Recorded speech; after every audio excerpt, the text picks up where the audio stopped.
Were you making good in the business, or was there financial stress? So here's the thing, John, right? Whenever you're an entrepreneur, Both. whenever you're an entrepreneur, there's always financial stress.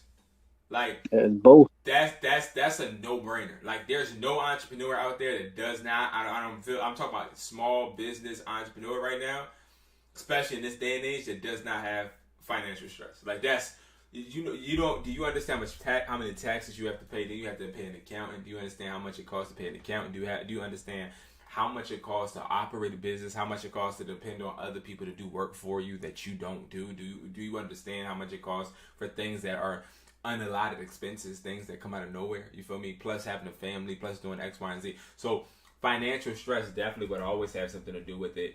So like that's the point, and that's where you bring up a good point. A lot of people don't understand what it takes to be an entrepreneur. The entrepreneur isn't about good shit. Like being an entrepreneur ain't cute. That's one of the dirtiest things I think I've ever done in my life is being an entrepreneur. Do you understand how dirty, grimy, hard, depressing it is to be an But entrepreneur? A lot of people don't understand that. We're going.